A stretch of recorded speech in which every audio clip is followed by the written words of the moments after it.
So hello and welcome to all on the platform of AS Tutor. I am your science mentor Anshul Sharma, and today we will discuss about the chapter 9, that is method of separation in everyday life. In this video we are using a little bit of Hindi in place of total English. और इस chapter में सबसे पहले हमारी नज़र कबीर दास जी के लिखे दोहे पर पड़ती है, जिसको एनसीईआरटी ने थ्रेसिंग को समझाने के लिए यूज किया है। आए साधु ऐसा चाहिए जैसा सूप सुभाए, और सार सार को गह रहे थोता दही उड़ाए।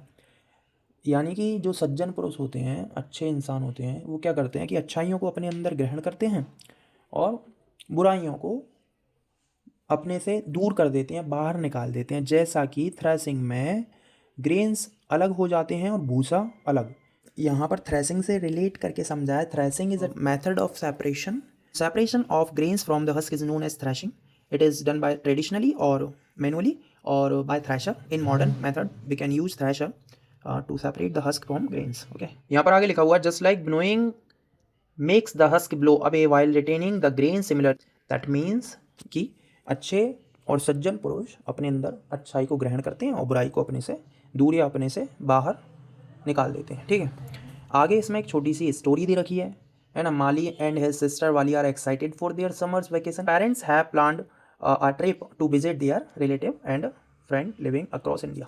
यानी कि उनके पेरेंट्स जो हैं वो क्या करते हैं कि प्लान करते हैं छुट्टियां मनाने का और अलग अलग जगह इंडिया के उनके रिश्तेदार जहाँ जहाँ रहते हैं उनके यहाँ पर जाएंगे, ये अपनी समर वैकेशन में रुकेंगे, खाएंगे पिएंगे और गप्पे लड़ाएंगे. ठीक है, आगे लिखा है they always stay in touch with their relatives and friends. मतलब ये हमेशा क्या करते हैं, इनके पेरेंट्स हमेशा रिश्तेदारों से और अपने आसपास के जितने भी अपने हैं इनके से ये जुड़े रहते हैं, बात करते रहते हैं.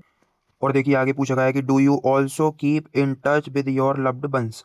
मतलब कि क्या आप भी अपने रिश्तेदारों से और अपनों से जुड़े रहते हैं, बिल्कुल फेविकॉल के मजबूत वाले जोड़ से. मतलब कि क्या आप उनसे कॉल वॉल करते रहते हैं, हाय हेलो पूछते रहते हैं और खाना वाना खा लिया, क्या बना लिया, दाल चावल रोटी सब्जी पकौड़े, ये सब पूछते रहते हैं, गप्पे हाँकते रहते हैं, टाइम पे काम आती हैं, या मतलब जुड़े रहते हैं क्या रिलेटिव से. ओवरऑल ये पूछ रहा है, अगर हाँ तो एक दवाएं अन्यथा कुछ ना दवाएं. ठीक है, आगे लिखा है कि their first health is at their nani's maternal grandmother house in Haryana. कहने का मतलब है कि समर वैकेशन का जो उन्होंने प्लान बनाया है उसमें उनका पूरे इंडिया में जितने 10 से 12-15 रिश्तेदारों के यहाँ जाने की उन्होंने जो प्लानिंग करी है मस्त वाली, उसमें सबसे पहले वो जा रहे हैं नानी के घर. मतलब सबसे पहला उनके सफ़र का सबसे पहला पड़ाव कहाँ है, मल्ली और बल्ली की नानी के घर पे, जो कि हरियाणा में है. आगे लिखा है it is surrounded by large field. लिखा है कि नानी का जो घर है वो खेतों से घिरा है. फील्ड का मतलब होता है खेत. ठीक है, एकदम मस्त हरियाली वरियाली है. ठीक है, तो सेहत बनाने के लिए नानी के घर जा रहे हैं सबसे पहले. आगे लिखा है कि Malli and Nali Bali are fascinated by the variety of the grains filled up in the courtyard.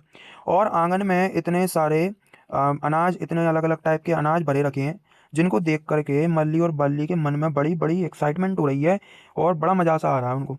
आगे देयर मामी यानी मैटरनल आंटी एंड मामा यानी मैटरनल अंटा मतलब maternal uncle along with other communities members are busy separating small stones and husk from the grains with their hands.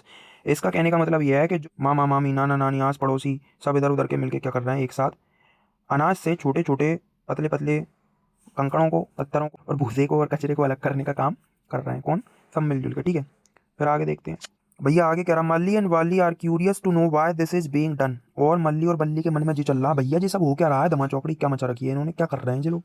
आगे कह रहा their nani notices their curiosity explains we are removing these stone so that the grains are fit for the cooking. और नानी को लगा कि इनकी curiosity अब इनका ब्लड प्रेशर ना बढ़ा दे, जिससे कि मैं इनको बता ही दूँ कि क्या चल रहा है.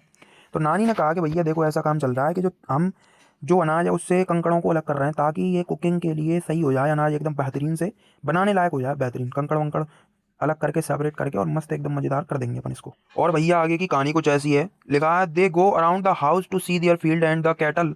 कैटल हम कहते हैं मवेशियों को, ऐसे पशुओं को जो हमें कोई ऐसा प्रोडक्ट दे जो हमारे डेली यूज का. अपनी भैंसिया हो गई तो हमको मिल्क प्रोवाइड करती है ना, इनको सबको हम कैटल कहते हैं ना. भैंसिया हो गई, ऑक्स हो गया, इनको हम क्या कहते हैं, कैटल में मवेशी कहते हैं हिंदी में. ठीक है, तो लिखा है they go around the house to see the field and the cattle. और वो उन्हें कहाँ ले जाते हैं, अपने घर के आंगन से थोड़ा बाहर की साइड ले जाते हैं और देखते हैं कि आसपास पूरा एकदम बढ़िया से हरियाली छाई हुई है, खेत है, फील्ड है. ठीक है, कह रहा है टू कीप देम बिजी, और उन्हें बिजी रखने के लिए, नहीं तो वो बच्चे हैं खुरापात करेंगे अभी कुछ ना कुछ. आगे लेकिन नानी gives them a challenge of hand picking. Hand picking होती है हाथ से उठा के और पटक देना, मतलब हाथ से कंकड़ों को उठा के अलग कर देना. तो लिखा है कि नानी gives them a challenge of hand picking small stones from the greens while keeping their eyes closed। नानी ने उनको एक बढ़िया वाला चैलेंज दिया।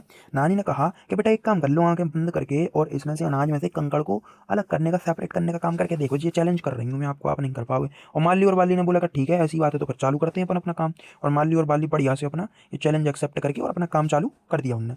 अगले कहा the method of picking by hand from the mixture when two or more than two substances are mixed such as small stones and the husk from the beet and the rice is called hand picking। It is done by the hand of different in size, color and shape of the particles. If the particles to be removed are present in small quantities and can easily be picked by hand, hand picking proves to be convenient method। देखो अब क्या कह रहा है कि आज भी हम इतने मॉडर्नाइजेशन के बाद भी हम क्या करते हैं कि जैसे घर में दाल बन रही है, चावल बन रहे हैं, तो क्या होता है कि मार्केट से हम दाल वगैरह लेके आते हैं तो उनमें छोटे स्मॉल पार्टिकल्स ऑफ स्टोन्स और हस्क का कुछ ना कुछ उसमें कचरा निकल ही जाता है। तो उसके लिए हम कोई मशीन का यूज नहीं करते, ठीक है। हम कोई सेपरेटिंग में, मतलब बिल्कुल सिंपल सेपरेटिंग जो मेथड है, सेपरेशन की जो मेथड है, हैंड पिकिंग, हाथ से उठा के कंकड़ को अलग करना। सबसे पहले हम कोई एक बड़ा बर्तन ले लेते हैं, जैसे एक बड़ी थाली हो गई, उसमें हम दाल को पटकते हैं। उसके बाद उसमें से स्मॉल पीस ऑफ स्टोन्स को हम क्या कर देते हैं, अलग रख देते हैं। और जिसके बाद हम क्या करते हैं कि उसमें से जो कचरा होता है उसे अलग और हमारा काम का मटेरियल हम यूज कर लेते हैं, खाना पका लेते हैं, ठीक है। अगले का है at lunch Mali and Vali are several steaming hot vegetables pulao. और भैया लंच के टाइम पे क्या कर रहे हैं कि माली और बाली को नानी ने दे दिया बढ़िया से पुलाव। नानी के घर की तो बात ही अलग है, अभी पुलाव बना दिया, थोड़ी देर बाद घी का हलवा बना देंगे। आगे लिखा है while eating the pulao nani observe that the Mali is separating whole black pepper from the pulao and it is placing them aside on his plate.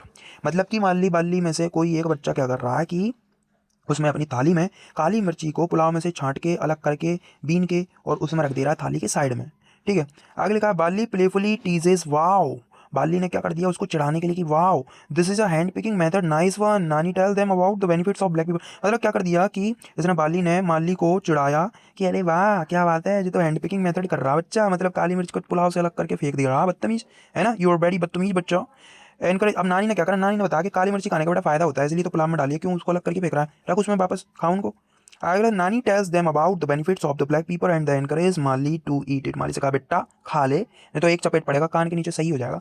अगले later in the day their mama takes, अब वही मैटरनल अंटा मामा जी।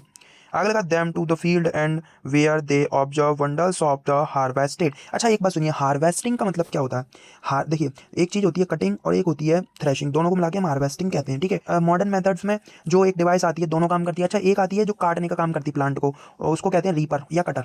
और दूसरी जो मशीन आती है जिसको हम कहते हैं थ्रेशर, वो क्या करती है भूसे से हस्क को अलग करेगी, है ना। और हमने जैसे पढ़ा भी है पहले, the separation of husk from the grains is known as threshing, it is done by thresher. और एक मशीन आती है जो कटिंग भी करती है थ्रेशिंग भी करती है, तो उसे कहती है हार्वेस्टर। तो हार्वेस्टिंग का मतलब क्या हो गया, कटिंग प्लस थ्रेशिंग, ठीक है। तो आगे क्या लिखा है, where they observe bundles of the harvested beat stalks and the, मतलब कि आपने देखा कि ये माली और बाली अब गए खेत में घूमने बाहर, और उन्होंने देखा बढ़िया से इधर से उधर बढ़िया सूखे सूखे पेड़ पड़े हुए हैं, और वो क्या हो रहा है वहाँ पे, उनका सेपरेशन चल रहा, ठीक है। Lying in the field some stalks are spread in the सन।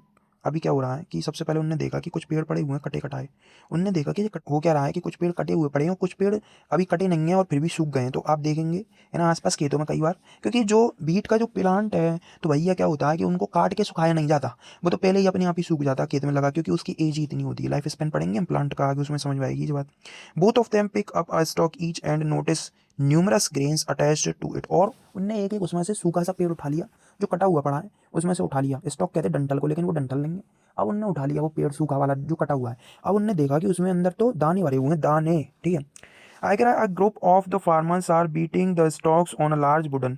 और देख रहे हैं कि किसान जो हैं और जो भी आसपास के नाना नानी मामा मामी आस पड़ोसी, वो सब मिलकर क्या कर रहे हैं कि एक लकड़ी के गत्ते के ऊपर क्या कर रहे हैं कि उन सूखे हुए कटे हुए पेड़ों को जिनमें अनाज भरा हुआ है उनको पीट रहे हैं बुरे तरीके से। अच्छा इससे क्या होगा, अब भाई इससे ये होगा कि वो जो पेड़ के अंदर, अब जैसे गेहूँ आपने देखा होगा सूखने के बाद गेहूँ से दाने को अपन को अलग करना है, ग्रेन को अलग करना है, अनाज को अलग करना। आई लिखा curiosity Bali ask mama why are they doing this. ये क्या कर रहे हैं, ये पीटम पीटी क्या कर रहे हैं, ये क्यों ठोका पीटी कर रहे हैं, उसको क्यों पटक रहे हैं, क्यों मार रहे हैं। अगले का मामा एक्सप्लेन, मामा समझाते हैं कि बच्चा सुन मेरी बात। They are beating the stalk, stalk को मार रहे हैं, जो डंठलों को पीट रहे हैं, पेड़ को मार रहे हैं, सूखे हुए को क्यों पटक रहे हैं, इसलिए पटक रहे हैं सेपरेट द ग्रेन्स, यानी अनाज को अलग करने के लिए। फिगर 9.2 में दे रखा है, ये आंटी पीट रही है ये वाली, ठीक है। अब this process of separating grains from the stalks is known as the threshing. यहाँ पर उन्होंने समझा दिया थ्रेशिंग क्या। Farmers work hard yet they enjoy their work, मतलब फार्मर बड़ा बड़ा मेहनत का काम करते हैं और इसके साथ में जे अपने काम को एंजॉय भी करते हैं। आगे लिखा है from time to time they sing folk song while working, और जे काम करने के साथ साथ में अपना बढ़िया मस्त वाला फोक सॉन्ग यानी लोकगीत भी गाते हैं, और गाना गाते गाते ही अपना क्या कर लेते हैं, सेपरेशन कर लेते हैं, मतलब थ्रेशिंग भी कर लेते, कटिंग भी कर लेते, पूरा काम कर लेते, जो किसानी का पूरा काम निपटा देते, तो इसलिए और बढ़िया मजे से कर देते जो अपने काम को पूरा। Explore folk song of your region and try to sing along with your friend. आगे भैया ये लिखा है येलो वाले में लिख रखा है, आप भी एक काम कर लो अपने साइड का, कोई सा फोक सॉन्ग याद कर लो, पूछ लो, समझ लो, गा लो, ठीक है, तो गा लेंगे अपन इसे बाद में। आगे लिखा है the separated grains get mixed with piles of husk, यानी कि जो लकड़ी के गत्ते पर पीट पीट के पेड़ों से ग्रेन्स और भूसा दोनों मतलब ढेर सारा भूसा, हस्क और ढेर सारे ग्रेन्स नीचे गिर गए, ठीक है। इसके बाद Mali whisper to Mali will the farmers hand pick the grains to remove them from so much husk. Whisper का मतलब होता है फुसफुसाना, वाली ने फुसफुसाया, क्या ये जो भूसा और ग्रेन्स नीचे गिर गए हैं, क्या ये फार्मर इनको ऐसे हाथों से उठाकर अलग करेंगे, एक एक दाना हैंड पिक करेंगे इनको ये। She wonders how much time will the farmers take to separate these, मतलब क्या ये किसान इनको हाथ से अलग करेंगे, ओ माय गॉड, अगर हाथ से अलग किया तो कितने दाने अनाज के पड़े हुए हैं, कितने टाइम में अलग होंगे ये तो बड़ा ही क्वेश्चन है, बड़ा इंटरेस्टिंग क्वेश्चन उठा उसके मन में। अब आगे क्या होगा देखते हैं। Let us perform an activity to find out the answer to the question raised by the Bali, और बाली के मन में जो क्वेश्चन आया उसका आंसर ढूंढने का प्रयास। Activity 9.1 let us explore, activity करेंगे छोटी सी। Take a handful of roasted peanut and rub them between your palm, what happen, आपने सिकी हुई मूंगफली ले ली और उनको क्या किया कि हाथों के बीच में रगड़ दिया। अब इससे क्या होगा, it is possible to separate the removal skin and the peanuts. आगे लिखा है now try blowing it, what do you observe, आपने क्या किया कि इनको उड़ाइए, फूक मारिए। आप क्या ऑब्जर्व करेंगे कि अक्सर हम सिकी हुई मूंगफलियों को हथेली के बीच में रखकर रगड़ देते हैं और थोड़ा सा फूक मार के उनके छिलके को अलग कर देते हैं। Which of these components removed peanut skins और पीनट्स आर ब्लोन अवे,